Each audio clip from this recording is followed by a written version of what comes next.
Você já questionou as histórias que moldam a nossa percepção da vida e da religião? Se a resposta for não, prepare-se para mudar sua visão. Este vídeo não é para todos, especialmente para quem vive apenas da dopamina e de vídeos rápidos. Se você é viciado em conteúdo superficial, talvez seja melhor fechar agora. Este não é um espaço para seguir a massa ou se contentar com respostas fáceis. Buscamos um público que queira questionar as narrativas religiosas, que desafie os mitos e busque a verdade. Aqui, vamos explorar como mitos antigos e ensinamentos religiosos moldam a sociedade e as mentes. Se você está pronto para uma reflexão profunda, para desmascarar as verdades ocultas, então este é o lugar. Este vídeo vai te desafiar e tirar da zona de conforto. Esta história que marca o início da humanidade, com um jardim idílico, uma serpente que fala e um fruto misterioso, não é um relato uniforme. É uma tapeçaria esgarçada, cheia de nós maldados, costurada às pressas por mãos diferentes. É como se os autores bíblicos tivessem empilhado dois pergaminhos distintos e dito: pronto, aqui está a origem do mundo. Mas ao puxar o primeiro fio, tudo parece desmoronar. Gênesis 1 nos apresenta um Criador ordenado, meticuloso, quase engenheiro cósmico. Separa a luz das trevas, organiza águas, nomeia estrelas, um universo que surge como sinfonia. Já Gênesis 2 nos larga no meio de um deserto seco, sem vegetação, porque, vejam só, Deus não mandou chuva. E ninguém apareceu para capinar o mato. Um universo, portanto, que só começa quando alguém entra em cena com uma enxada. Não há coerência aqui, só justaposição. Onde antes havia cosmos, agora há caos. É como se o autor trocasse a batuta por uma pá. Deus não é mais um regente universal, mas um jardineiro esquecido que planta árvores no Éden e só depois percebe que falta algo, um cuidador. Cria, então, o homem do barro, com fôlego direto das narinas divinas, um gesto íntimo e primitivo. Mas por que um Deus onipotente planta primeiro e só depois percebe a ausência de um jardineiro? Por que constrói o cenário antes de prever o protagonista? Ou será que Adão é menos o ápice da criação e mais uma tentativa de correção? E a mulher, então, nem nasce do barro. Surge de uma cirurgia noturna, da costela do homem adormecido, como se a criação já estivesse cansada e começasse a improvisar. O Criador, que separou firmamentos e águas com autoridade, agora depende de anestesia e bisturi. Isso é teologia ou um roteiro de emergência? É o primeiro indício de que algo está deslocado, como se a narrativa tropeçasse nos próprios pés. Eis que surge o Éden, jardim sagrado onde tudo é belo, mas vigiado. No centro, duas árvores, uma da vida e outra do conhecimento do bem e do mal. A segunda, proibida. Aqui começa o dilema que atravessa séculos. O paraíso é um lugar onde tudo está ao alcance, menos o que realmente importa. Deus coloca o fruto no meio do caminho e, ao mesmo tempo, proíbe o acesso. Não é proteção, é armadilha. O paraíso não é liberdade plena, é teste disfarçado de lar. A serpente aparece sem introdução, como se já fosse parte da mobília. Fala, convence, e ninguém estranha. Adão não intervém. Eva ouve, questiona, decide e come. A serpente não mente. Ela apenas revela que o fruto abre os olhos, que leva ao saber. E isso, ao que tudo indica, era o verdadeiro pecado: despertar. O fruto proibido, seja lá o que for, não causa maldição imediata, não mata ninguém, apenas acende a consciência. Os olhos se abrem e o casal percebe a nudez. A vergonha nasce da lucidez. O gesto de comer não foi crime, mas rito de passagem. A punição divina, portanto, não é pela transgressão da ordem, mas pela ousadia de querer ver com os próprios olhos. Esse Deus, que antes andava com o homem no frescor da tarde, agora interroga, julga, expulsa. É como se a intimidade tivesse limites. como se o Criador suportasse a criatura apenas enquanto ela permanecesse obediente e cega. Mas a partir do momento em que pensa, em que discerne, em que deseja saber, torna-se ameaça. Eis a ironia. O conhecimento que nos aproxima do divino é justamente o que nos separa dele. A árvore não representa apenas o mal, representa a escolha, o livre-arbítrio, o início do conflito humano entre submissão e consciência. Comer o fruto foi o primeiro ato de vontade, e por isso talvez o mais humano. O castigo, então, é simbólico. O homem que foi tirado do pó voltará ao pó. A mulher dará à luz com dor, e a serpente rastejará, condenada ao ventre da terra, eternamente associada ao engano e ao desejo. O paraíso está perdido, não pela violência, mas pela coragem de querer saber. Mas o Éden nunca foi lar, sempre foi prisão dourada. Se o homem não pudesse errar, não seria livre. Se não pudesse escolher, seria boneco. A queda não é um acidente, é o preço da liberdade. E talvez seja esse o verdadeiro mistério do texto. O pecado original não é comer o fruto, é ser capaz de escolhê-lo. Então surge a pergunta que ecoa há milênios. O que exatamente Deus teme? Por que tanto medo de que o homem se torne como um de nós, conhecedor do bem e do mal? Essa frase, perdida entre versículos, revela mais do que o autor gostaria. Indica pluralidade divina, conflito interno ou ameaça existencial. É o momento em que o Criador deixa transparecer fragilidade. Aqui não temos um Deus todo-poderoso e estável, mas um legislador inseguro que vigia, testa e pune. Um arquétipo ancestral de autoridade que exige obediência antes de amor. E quando essa obediência falha, não ensina, exila. A expulsão do Éden é, portanto, a fundação do mundo humano. Dor, trabalho, morte e a constante nostalgia de um lar que talvez nunca tenha sido real. Um ideal perdido que alimenta religiões, filosofias e neuroses. O paraíso não é um lugar geográfico, é uma ferida aberta na alma. O que resta ao homem? Vestir-se, trabalhar, nomear, errar, buscar e, acima de tudo, lembrar. Porque, embora expulso, ele leva consigo o conhecimento. O que era proibido agora é inseparável. O pecado tornou-se memória, e a memória, identidade. E assim começa a verdadeira história, não de um mundo perfeito arruinado, mas de uma consciência desperta, lançada no mundo com a missão impossível de entender o que jamais será explicado. E é aí que o texto revela sua grandeza. Não na coerência, mas no conflito. Não na resposta, mas na pergunta. Não na ordem, mas na queda. Prepare-se, porque isso foi só o início. O próximo trecho vai desenterrar o que essa serpente simboliza de verdade. E não é só tentação. É teologia rastejante. E a mulher não foi vilã, foi pioneira. Mas essa ideia, claro, não agradaria ao escriba. A criação de Adão, com sua moldagem a partir do pó, parece simples e poética à primeira vista. Mas ao olharmos mais de perto, o que encontramos é uma bagunça teológica. Um improviso que contradiz o Deus perfeito e onipotente que estamos acostumados a imaginar.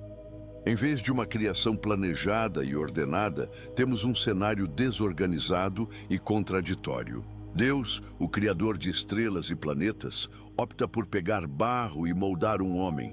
Por quê? Por que a necessidade do barro, se ele poderia simplesmente falar e transformar em realidade o ser que desejava criar? Um Deus onipotente não deveria ser capaz de criar a partir do nada sem precisar sujar as mãos? Ou será que a história está tentando nos ensinar que até mesmo Deus precisa de material, de recursos limitados para realizar suas obras? A criação de Adão, com sua simplicidade quase rudimentar, gera mais dúvidas do que certezas, e as perguntas continuam. Por que esse processo? A explicação é simples, mas incômoda. O texto bíblico, ao descrever a criação de Adão, revela mais falhas do que uma narrativa sublime. No relato hebraico, o próprio Deus parece improvisar, criar sem um plano claro, como se estivesse rascunhando um projeto que já deveria estar pronto. Como podemos confiar em um plano divino se o próprio Criador parece estar experimentando sem saber exatamente o que quer criar? O homem, representado por Adão, é um paradoxo, barro que carrega em si um sopro divino. A fragilidade do barro está longe de refletir a perfeição que a religião tenta associar à criação. O próprio texto, que deveria exaltar a grandiosidade da criação, ao nos mostrar um Deus improvisando, expõe as limitações e falhas de uma concepção divina. A tradição hebraica nos apresenta um Deus que cria com as mãos, como um artesão.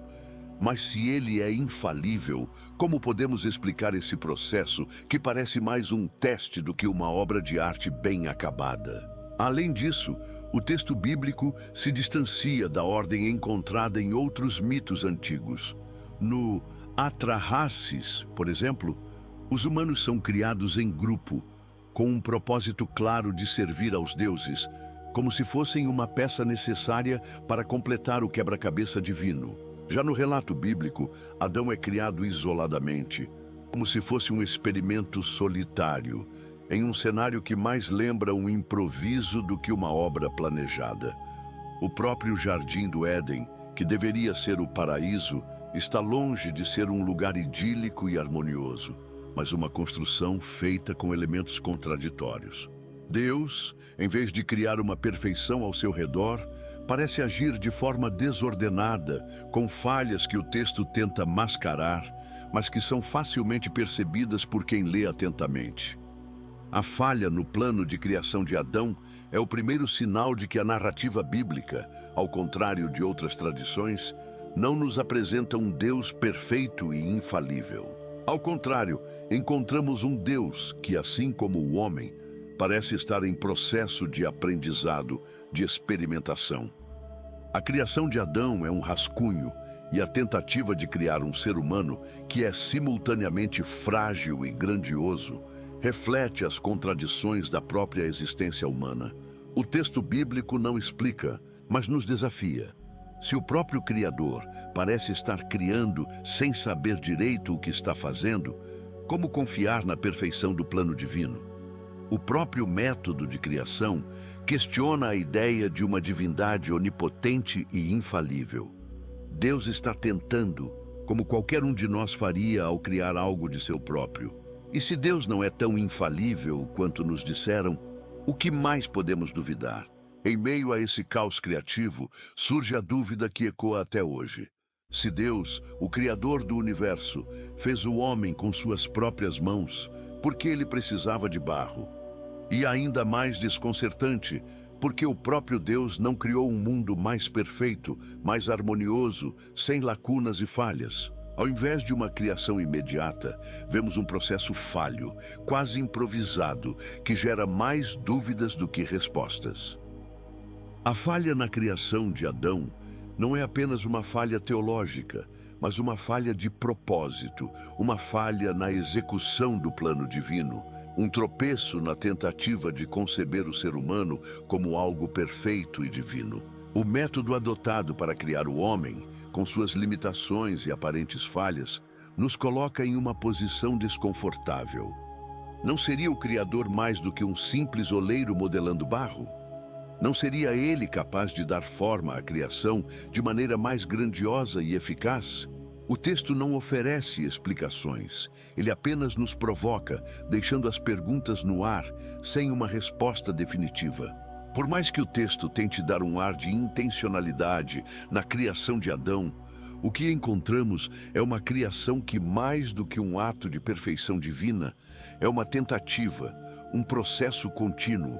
Deus, ao criar Adão, não nos oferece uma explicação sublime para as falhas no processo, mas nos apresenta a fragilidade humana como um reflexo de suas próprias limitações. A criação de Adão não é um conto de perfeição, mas uma narrativa que nos desafia a olhar além do texto e questionar o que foi realmente criado.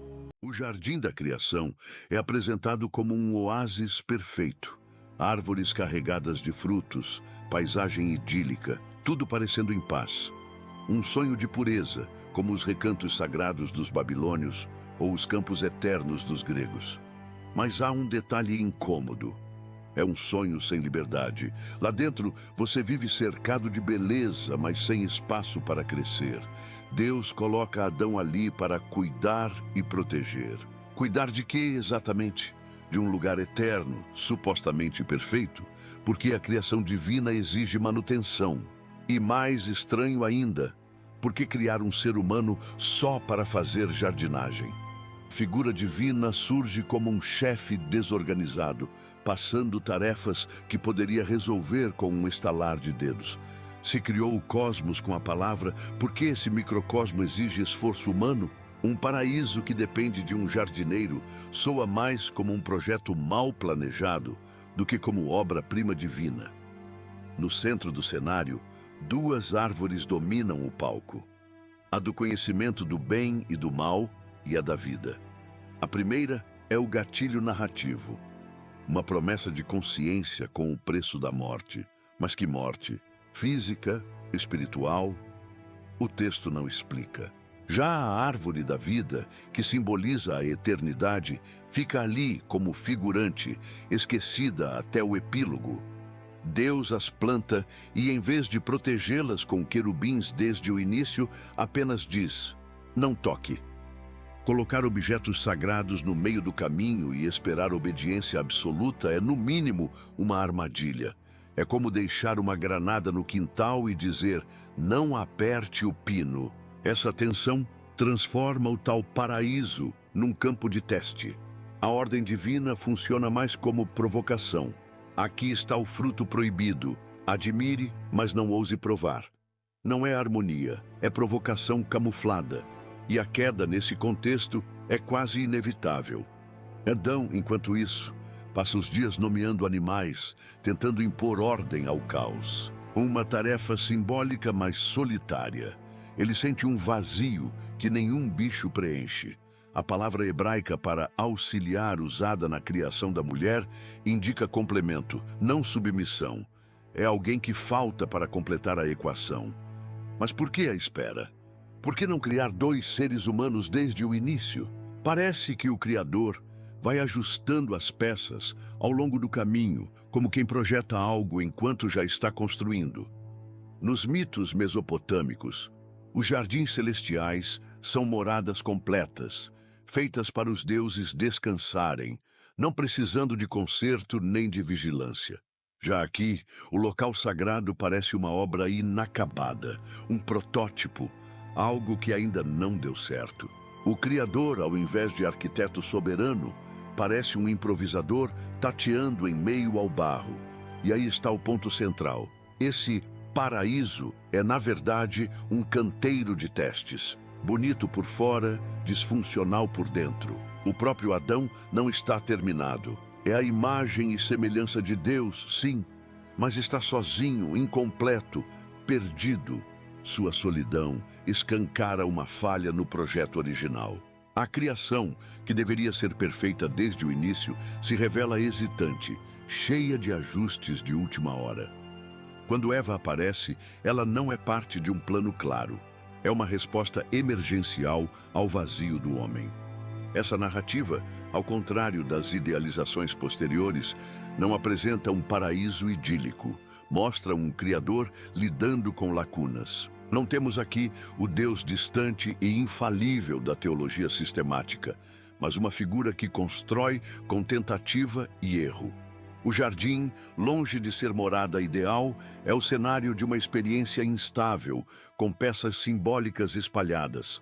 Árvores, tarefas, solidão, que apontam para uma ordem que nunca se consolida. Resta a pergunta: se esse era o início da humanidade, por que a história começa com tanta hesitação? Por que o homem está cercado de símbolos enigmáticos e dilemas insolúveis? A impressão que fica é que a narrativa quer mais provocar do que explicar. Não quer descrever a origem do mundo, mas do conflito, e esse conflito está só começando. O espaço que deveria ser a morada da harmonia revela-se o palco da primeira crise. A fragilidade da criação está exposta, o vazio do homem também. Agora, o que fará o Criador diante disso? Vai consertar o plano ou complicar ainda mais? Spoiler: a tendência não é de melhoria. Imagine isso. No meio do jardim, duas árvores brotam como totens de um enigma divino. Não são sombras ao vento, são estandartes. Uma oferece a eternidade, a outra a consciência. Um par de vegetais com mais peso simbólico que muito tratado de filosofia. E aqui começa o problema. Essas árvores são o motor da tragédia, mas também a pegadinha mais mal disfarçada da narrativa. A árvore do conhecimento não é só um fruto bonito com gosto de maçã, ou seja lá o que pintores europeus imaginaram. É uma promessa envenenada. Coma, e seus olhos se abrirão. Mas o preço? Morte. Ou talvez não. Ou talvez só depois. O aviso é vago, como uma cláusula de contrato escrita em fonte 6 no rodapé do cosmos. Morte do corpo, da alma, da inocência. A ameaça já nasce com fumaça nos olhos, e isso não é acidente de roteiro, é construção. Note que em Gênesis, Deus não diz, não coma, pois será punido. Ele diz, você morrerá. Mas morrer quando? E por quê? Se é literal, Adão deveria ter caído fulminado. Se é simbólico, estamos lidando com alegoria. E nesse caso, o que está em jogo é o nascimento da consciência moral. A capacidade de distinguir, de julgar, de saber. E a partir do saber, pecar. Esse fruto é, na prática, o botão de autodestruição da humanidade. Um cogumelo do juízo final, em forma de figo. A árvore representa o acesso ao código-fonte do bem e do mal, algo reservado até então ao próprio Deus. O ato de comer não é gula, é subversão. É a apropriação indevida da prerrogativa divina. Só que a armadilha está montada de forma quase cínica. A árvore está ali, no centro do jardim, bela, visível, convidativa. Como largar dinamite no quarto das crianças e depois repreendê-las por acender fósforos? Por que colocar uma tentação tão explícita em um ambiente de inocência?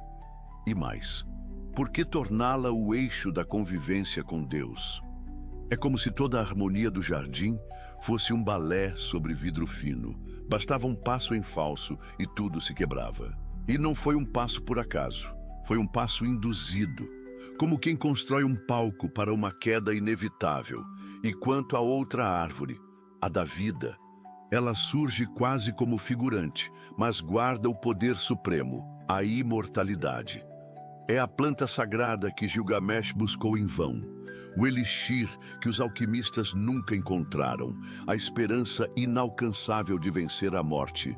Estranhamente, está ali, ao alcance da mão, e ninguém a toca. Ela só vira problema depois que o primeiro erro já foi cometido. Por que esse vegetal decisivo foi tratado como item decorativo até o último ato?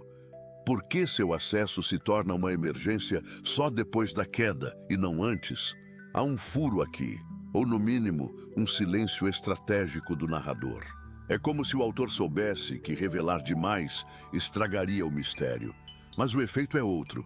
Parece desleixo, um descuido editorial em pleno texto sagrado. A árvore da vida é o oposto do conhecimento. Uma oferece clareza com tragédia, a outra, continuidade sem sabedoria. Juntas, elas formam um dilema teológico: viver eternamente na ignorância ou morrer consciente. E é esse paradoxo que transforma o jardim num campo minado simbólico. Não é mais um paraíso, é um tabuleiro. E as peças foram armadas antes da chegada dos jogadores. Comparemos com os mitos antigos. Na tradição egípcia, flores sagradas brotam nos campos celestiais como portais para a renovação. Na Mesopotâmia, árvores marcam os eixos do mundo, sustentam o céu, delimitam a ordem. Mas no Gênesis, o vegetal ganha um papel perverso, o de teste, um teste sem manual. Uma isca camuflada de presente. É o eterno retorno da serpente no disfarce do dom. Deus sabia o que viria, sabia da curiosidade, sabia do desejo. Ele projetou a criação como quem escreve um roteiro com um clímax inevitável. A árvore do meio do jardim não é erro logístico, é estratégia dramática. É o pivô de uma tragédia pedagógica. Só que aqui surge a dúvida. Qual o objetivo da lição? Mostrar a fraqueza humana? Ou revelar um Deus que ensina pela dor? A teologia tenta responder. Era preciso haver liberdade. Mas que liberdade é essa que nasce com uma bomba no quintal? Que escolha é essa cujo fracasso já vem previsto no manual? Não parece liberdade, parece provocação. E as árvores não são vítimas nem coadjuvantes, são os instrumentos da queda, os gatilhos divinos, o enigma que finge ser enfeite. A árvore do conhecimento trouxe a queda, mas também trouxe a lucidez. Adão e Eva não viram apenas que estavam nus, viram que sabiam, que tinham cruzado uma linha sem volta. O fruto era um divisor de mundos. De um lado, o conforto da ignorância, do outro, o preço da consciência. E você sabe o que é mais interessante? Deus nunca revoga o efeito do fruto. O saber, uma vez adquirido, é irreversível. A punição vem, mas o conhecimento fica. A colcha simbólica se rasga aqui de vez. O Éden se revela não como abrigo, mas como provação camuflada, um cenário em que tudo é belo, mas nada é seguro, e as árvores, com toda sua pompa sagrada, não são monumentos de vida, são sensores, armadilhas, marcas no chão que delimitam o território entre criatura e criador. Pisou, perdeu, e se a intenção era testar, então o teste foi fraudado desde o início. Deus não colocou obstáculos, colocou convites. Fez do desejo um crime e da curiosidade um pecado. As árvores não caíram do céu, foram plantadas com precisão cirúrgica. E não é difícil imaginar o final dessa história antes mesmo de abrir o primeiro versículo. As árvores são o coração do jardim e também sua rachadura central. Elas prometem tudo o que o homem quer, mas proíbem tudo o que o homem é: conhecimento e vida, clareza e eternidade. E ao vetar ambos, Deus desenha os limites da humanidade: mortais, conscientes, exilados. O preço do saber é a perda do paraíso. Mas que paraíso é esse que só existe na ignorância? A criação de Eva é um espetáculo à parte, e não no bom sentido.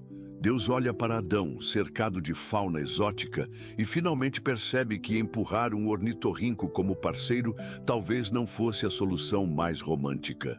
A palavra hebraica traduzida como auxiliar não implica servidão, mas complementaridade. Ainda assim, o roteiro divino apresenta a mulher como uma solução de emergência, como um marceneiro que percebe tarde demais que esqueceu a peça-chave da mobília. Em vez de repetir o processo do pó, como fizera com Adão, o Criador lança mão de uma mise-en-scène cirúrgica. Coloca Adão num sono profundo, extrai uma costela e esculpe Eva a partir do fragmento. Um gesto carregado de simbolismo ou vaidade. Por que esse artifício? Por que não moldá-la do mesmo barro, com a mesma solenidade? O resultado é teatral, quase litúrgico, mas também denuncia um improviso constrangedor. Parece mais um episódio de tragédia grega do que um ato de onisciência. A costela vira ponte, um osso do lado e não da cabeça ou dos pés, como tantos comentadores antigos fizeram questão de sublinhar. Dois seres que se olham de igual para igual se completam, como nas lendas órficas dos humanos divididos ao meio. Mas, se há poesia nesse gesto, há também um ruído no enredo. Por que a demora? Por que esse plano B com cara de gambiarra sagrada? Nos mitos da Mesopotâmia, homens e mulheres surgem juntos, em atos fundacionais de simetria. Aqui, Eva surge como adendo tardio, como se Deus tivesse esquecido um detalhe elementar. O Criador, que até agora parecia mestre de obras, começa a soar como um encenador nervoso, corrigindo falhas com retoques de última hora. A costela não é apenas símbolo de união, é também a lembrança incômoda de que algo saiu fora do script. E Eva, ela surge calada, nenhuma palavra, nenhuma reação. E o silêncio, em tragédias, nunca é neutro, é prelúdio de ruído. Como Pandora, ela carrega beleza e mistério. Mas ao contrário da grega, que ao menos chega com um vaso, Eva chega com um vácuo de intenções. Ela é introduzida como solução, mas o espectador atento já intui. Essa entrada não é alívio cômico, é aviso de tempestade. O Criador agora divide a cena com sua criatura mais intrigante. E você, ainda acha que Eva veio para equilibrar as coisas? Acha mesmo que esse gesto vai salvar o enredo? Pois bem, a próxima personagem já está ensaiando suas falas. E quem você acha que ela vai chamar primeiro? Ela entra em cena sem rugido, sem trovão, sem chifre, apenas com palavras. A serpente não é um monstro, não ainda, não tem tridente, nem cauda bifurcada. Isso tudo viria séculos depois, como enxerto de iconografias estrangeiras. Aqui, ela é só um animal, com voz, mas não qualquer voz. Ela sussurra com aquele tom morno e afiado que não impõe, apenas insinua.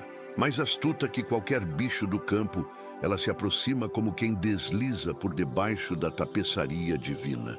E com uma pergunta, começa a puxar o fio. Foi isso mesmo que Deus disse?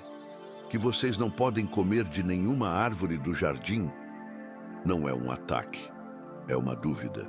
E uma dúvida bem colocada desmonta certezas como o terremoto que sacode estátuas. Eva responde, e no meio da resposta um detalhe escapa. A gente não pode nem tocar na árvore do conhecimento. Tocar? Deus nunca disse isso, em nenhum lugar. Ou Eva ouviu errado, ou alguém andou bordando por conta própria nesse Éden. Aqui, já não estamos falando de desobediência. Estamos falando de confusão dentro da norma. O tipo de erro que não nasce da rebeldia, mas da falta de clareza entre o que se pode e o que se crê que se pode. Clássico terreno fértil para manipulação, divina ou serpentina. A serpente continua sem levantar a voz. Vocês não vão morrer, não.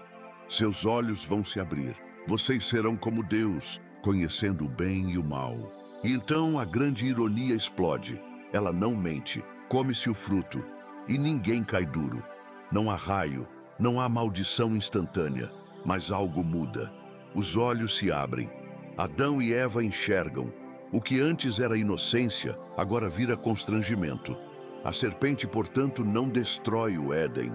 Ela revela, é a rachadura no verniz da perfeição. É o espelho que mostra o que o filtro da santidade escondia.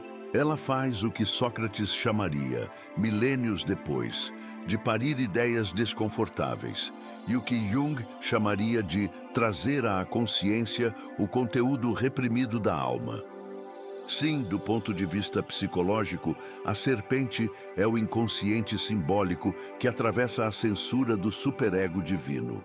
Ela representa a pulsão pela verdade oculta, pelo que está além da norma, o anseio por individuação. Adão e Eva não caem, eles despertam. E o despertar é sempre traumático. Os antigos mitos sabiam disso. No épico de Gilgamesh, uma serpente rouba a planta da imortalidade, não por maldade, mas por sabedoria. Na Índia Védica, a serpente é a Kundalini, força adormecida que sobe pela espinha e acende a consciência. Na mitologia nórdica, Nidhogg rói as raízes de Yggdrasil, corroendo a estrutura divina para que haja renovação. E no Éden, essa serpente, sem nome, sem cor, sem gênero, sussurra a verdade que Deus não quer dita. Mas então, por que o Criador deixou uma criatura dessas solta no jardim? Por que o projeto de mundo ideal inclui uma peça que sabota tudo? É aqui que a coisa engrossa. A palavra hebraica usada para astuta é arum, mesma raiz de nu. Astúcia e nudez. Saber demais e estar desprotegido demais. O saber traz vulnerabilidade. E talvez o Éden tenha sido desenhado justamente para esse colapso, como palco com cenário desmontável. Porque o que a serpente oferece não é só conhecimento, é autonomia. É a transgressão sagrada que liberta do jardim controlador. Ela não quer destruir, ela quer dar escolha. E escolha é sempre um fardo divino. Neste ponto da história, a serpente se torna símbolo do que nos distingue dos bichos.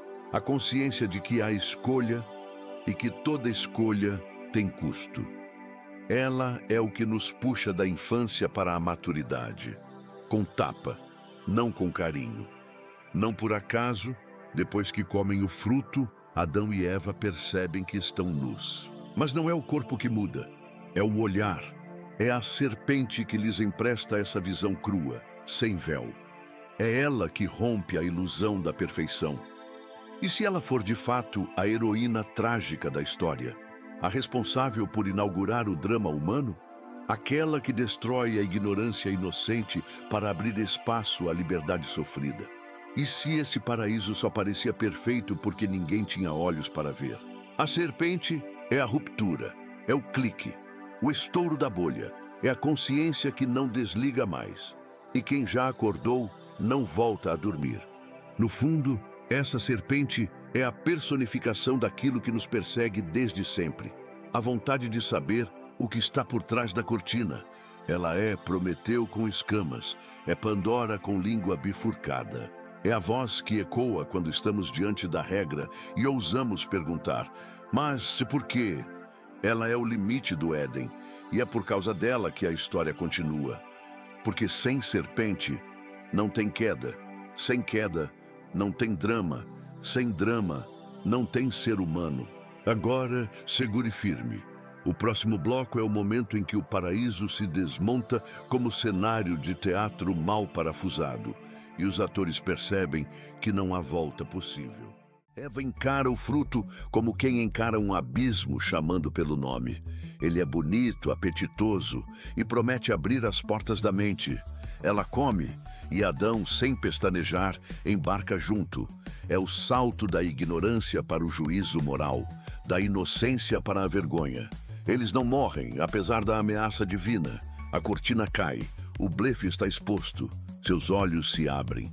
E a nudez que antes era neutralidade vira peso existencial. A serpente entregou o que prometeu, o Deus da narrativa. E que fique claro, estamos falando da figura do texto, não do Deus real e transcendente. Foi quem blefou. Quem enganou quem, afinal? E aí começa o teatro. Deus passeia pelo jardim como se o onisciente precisasse de GPS. Pergunta: onde vocês estão? Como se os arbustos fossem bunker divino. Adão joga Eva na fogueira. Eva empurra a culpa para a serpente. E pronto.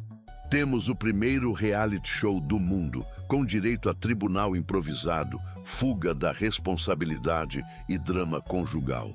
O fruto foi a faísca que acendeu a consciência, o fogo que Prometeu deu aos homens, mas com gosto de fel.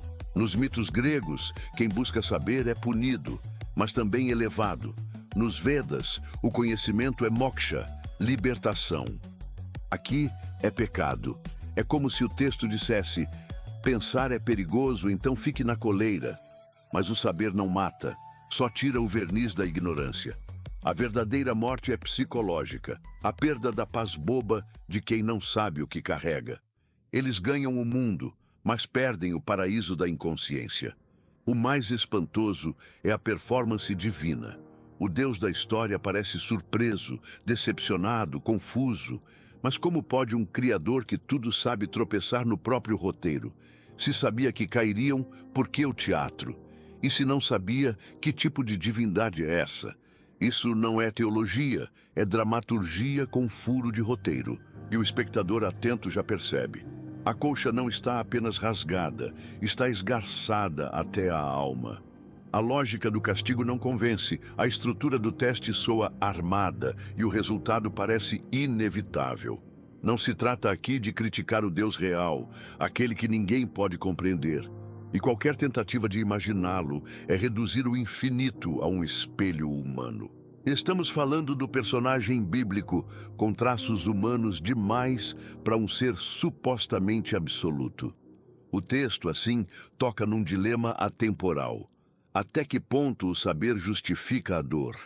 Seria melhor a ignorância feliz ou a consciência amarga? Você, sentado aí com seus próprios frutos mordidos, teria comido sabendo do preço? A narrativa lança essa pergunta como um espelho incômodo.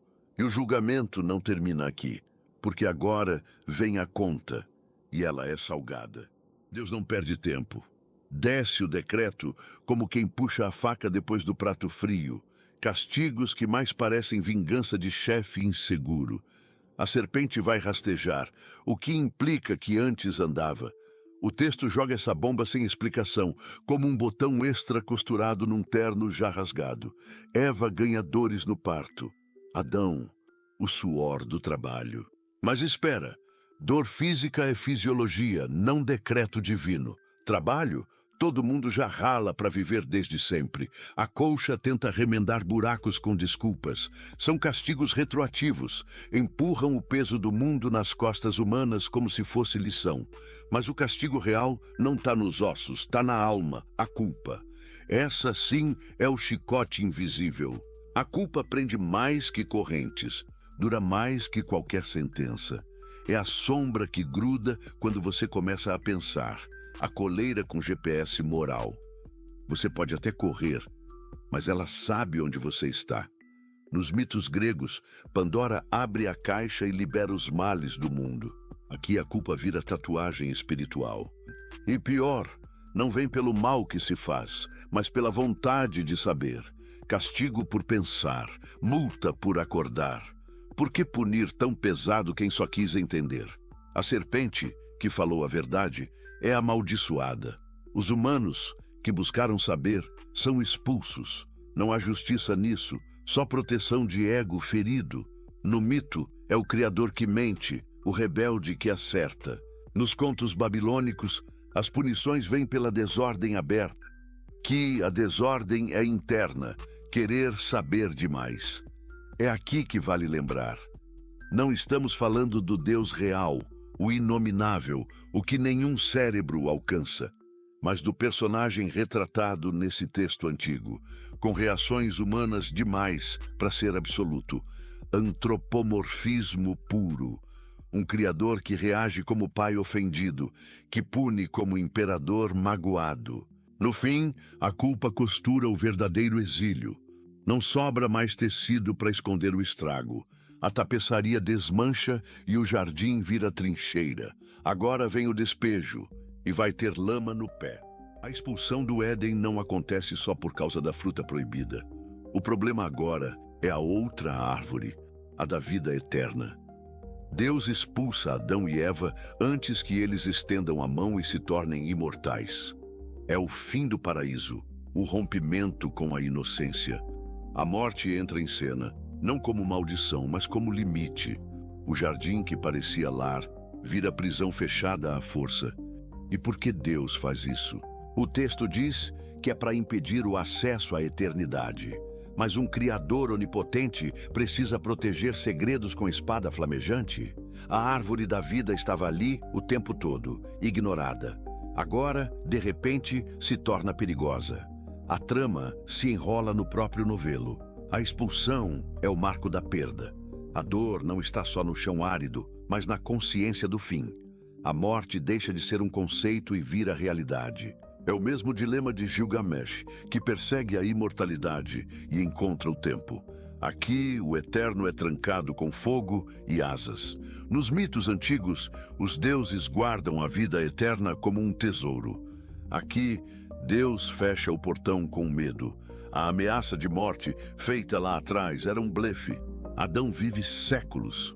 Então por que mentir? Para proteger o cosmos ou o próprio orgulho? A imagem é forte. O portão do Éden selado por anjos armados. Uma espada gira sozinha, sem descanso. O retorno é impossível. O Éden não era lar, era berçário. E agora, a infância foi expulsa. A pergunta final é inevitável. Foi castigo ou libertação? A história de Adão, Eva e a serpente parece simples, mas é cheia de remendos mal feitos. A culpa cai sobre quem ousa pensar. O castigo vem para quem quer saber. A serpente diz a verdade. Deus ameaça, mas não cumpre. E os dois humanos só queriam abrir os olhos. A fruta não mata, ela revela. A vergonha aparece com a consciência. A expulsão do Éden não é por desobediência, é por risco. O risco de o homem virar eterno. A árvore da vida estava lá o tempo todo, mas só virou problema depois que morderam a outra. Por quê? Essa não é uma explicação do mundo. É uma tentativa de controlar a pergunta. Por séculos, usaram essa história para justificar dor, culpa e obediência. Mas quem lê com atenção vê o contrário. A serpente liberta, o Deus da história falha e os humanos apenas evoluem. Não é o Deus verdadeiro, o real, inefável, impossível de imaginar. É um personagem que age como chefe em crise. A colcha está rasgada e por esses rasgos a luz entra. A dúvida é o que nos move, a curiosidade é o que nos define. Questionar é o que nos faz humanos. Então pense bem antes de aceitar essa história como verdade absoluta. Você confiaria num plano onde a única figura honesta é uma serpente? Comenta aí. Quem foi o herói do Éden? Quem traiu quem? E agora, um aviso. A história continua. No próximo vídeo, vamos analisar como as religiões têm usado o capítulo 1 de Gênesis para manipular. Sim, aquela parte da criação em 6 dias, da ordem perfeita, da luz antes do sol. Vamos mostrar como esse texto foi usado, e ainda é, para manter controle, silenciar dúvidas e fabricar certezas. Não vai querer perder. E se você chegou até aqui, faça a sua parte. Inscreva-se no canal, comente o que mais te incomodou nessa história. Curta se essa colcha te parece mal costurada. Compartilhe com alguém que ainda acha que a serpente era o problema. Isso não é um pedido, é um desafio. A verdade não se esconde atrás de folhas.